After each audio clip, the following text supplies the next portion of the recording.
Hello friends, make me pure में आप सभी का बहुत बहुत स्वागत है। हमारी जिंदगी में हर निर्णय का प्रभाव होता है और यही कर्म का सिद्धांत भी है। पर क्या आपने कभी सोचा है कि गर्भपात का हमारे जीवन और हमारे कर्मों पर क्या असर पड़ता है? आज हम कोशिश करेंगे कि इस संवेदनशील विषय के ऊपर बहुत ही विस्तार में कुछ एग्जाम्पल्स के माध्यम से आपको समझाने की कोशिश करें कि आफ्टर ऑल गर्भपात करवाने से हमारे कर्म कैसे इफेक्ट होते हैं और उसका क्या क्या प्रभाव पड़ सकता है। इस बात को समझाने के लिए मैं आपको एक महिला का उदाहरण देना चाहूंगा जो कि बहुत ही ज्यादा शिक्षित और प्रगतिशील महिला थी। उन्होंने अपनी मर्जी से शादी की और करियर में आगे बढ़ रही थी, लेकिन एक दिन उन्हें अचानक से पता चला कि वो गर्भवती है। करियर और निजी जीवन के प्रभाव में आकर उन्होंने और उनके पति ने गर्भपात करवाने का निर्णय लिया। शुरुआत में तो उनको ऐसे लगा जैसे ये बहुत ही आसान सा निर्णय है, इससे उनके करियर पर एक पॉजिटिव इफेक्ट आएगा। लेकिन इसके कुछ समय बाद, कुछ महीनों के बाद,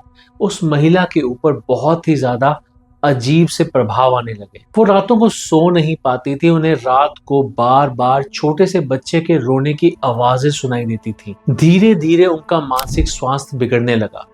वो हर वक्त किसी न किसी मेंटल डायलेमा में रहती थी। जब उन्होंने मुझे संपर्क किया तो मैंने उन्हें आकाशिक रीडिंग सेशन जो था वो सजेस्ट किया। मैं नहीं जानता था कि अभी उनसे पहले उनके साथ क्या हो चुका है। सिर्फ इतना जानता था कि रात को उन्हें बच्चों के रोने की आवाजें सुनाई देती हैं और वो रात रात भर सो नहीं पाती। पर जब उनका आकाशिक किया गया तब मुझे मालूम पड़ा कि ऐसे उन्होंने गर्भपात करवाया है। और जब मैंने ये बातें उनके सामने रखी तो उन्होंने इस चीज को एक्सेप्ट किया। आकाशिक के दौरान मुझे मालूम पड़ा कि ये उस आत्मा का प्रभाव है जो इस जीवन में आने वाली थी, इस संसार में आने वाली थी। देखा जाए तो उस आत्मा ने अपनी यात्रा को पूरी करने का अवसर खो दिया है और अब वो अधूरी यात्रा के कारण बहुत ज्यादा बेचैन है। ऐसे में मैं सिर्फ उन्हें यही बता सकता था कि गर्भपात होने की वजह से, अबॉर्शन होने की वजह से एक आत्मा की यात्रा बाधित होती है। जी हाँ, जब कभी भी कोई लोग अबॉर्शन करवाते हैं तो उसकी वजह से उस आत्मा की यात्रा जो होती है वो बाधित होती है।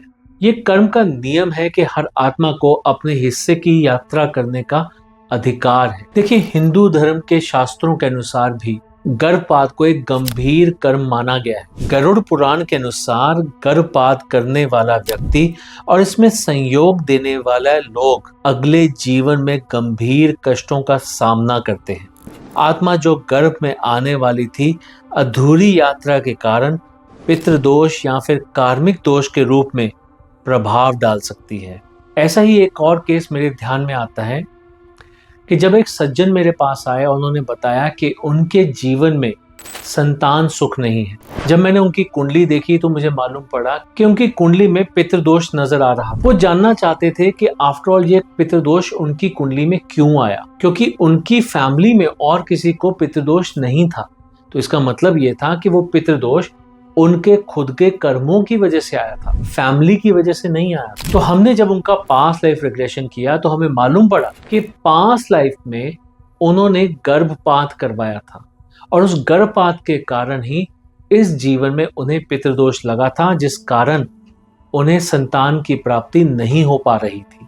रेमेडी के तौर पे मुझे याद है मैंने उनको जो एडवाइस किया था वो यही किया था कि वो गरीब बच्चों की मदद करें, कोशिश करें कि ज़्यादा से ज़्यादा बच्चों की शिक्षा का भार अपने ऊपर ले सकें और भगवान से अपनी कर्मों की क्षमा मांगते रहें। भगवान ज़रूर कभी न कभी उन्हें माफ़ करेंगे। हाँ, इसके लिए कुछ नियम बताए गए थे जो उन्होंने फॉलो किए और अंततः 2 साल के बाद उनके घर में एक बच्चे ने जन्म लिया।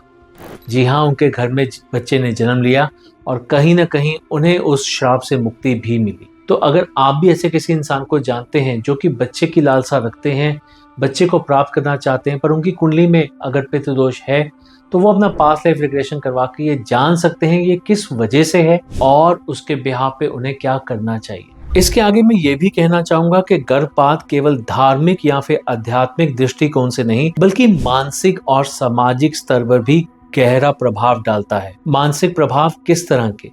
देखिए, गर्भपात के बाद कई महिलाएं अपराध बोध यानी कि गिल्ट की भावना, तनाव और डिप्रेशन का अनुभव करती हैं। इसके अलावा कई सामाजिक प्रभाव भी पड़ते हैं। इसे अक्सर समाज में छुपाया जाता है जिससे लोग इसे लेकर और अधिक असहज महसूस करते हैं। देखिए, अगर किसी ने मजबूरी में आकर या फिर अज्ञानता में गर्भपात करवाया है तो इसका प्रायश्चित करना बहुत जरूरी है। इसके लिए आप कुछ उपाय कर सकते हैं, जैसे कि आप गरीब बच्चों की सेवा कर सकते हैं या फिर उनकी शिक्षा का भार अपने ऊपर ले सकते हैं। इसके अलावा भगवान से क्षमा मांगे और रोजाना महामृत्युंजय जाप और गायत्री जाप करें। इसके अलावा अपने आप को शुद्ध करना भी बहुत जरूरी है, जिसके लिए कि आप ध्यान और योग का इस्तेमाल कर सकते हैं। अगर आप ध्यान और योग का सहारा लेते हैं तो डेफिनेटली अपनी आत्मा को शुद्ध कर सकते हैं। दोस्तों, कर्म का नियम बिल्कुल सटीक और अटल है। हर कर्म का प्रभाव हमारे जीवन में पड़ता ही पड़ता है, लेकिन प्रायश्चित, भक्ति और सेवा से इसके प्रभाव को कम किया जा सकता है। जी हाँ, प्रायश्चित, भक्ति और सेवा से इसके प्रभाव को बहुत हद तक कम किया जा सकता है। अगर आपको भी आज का हमारा वीडियो पसंद आया हो, लाभप्रद लगा हो, तो प्लीज इसे लाइक करें और ज्यादा से ज्यादा लोगों के साथ शेयर करें। अगर आप हमारे चैनल पे नए हैं और अभी तक हमारे चैनल को सब्सक्राइब नहीं किया है तो प्लीज हमारे चैनल को सब्सक्राइब कीजिए, हमारे इंस्टाग्राम पेज को भी फॉलो कीजिए। So thank you very much for going through this video. Stay happy, stay blessed, safe, have a nice day, take care, good bye.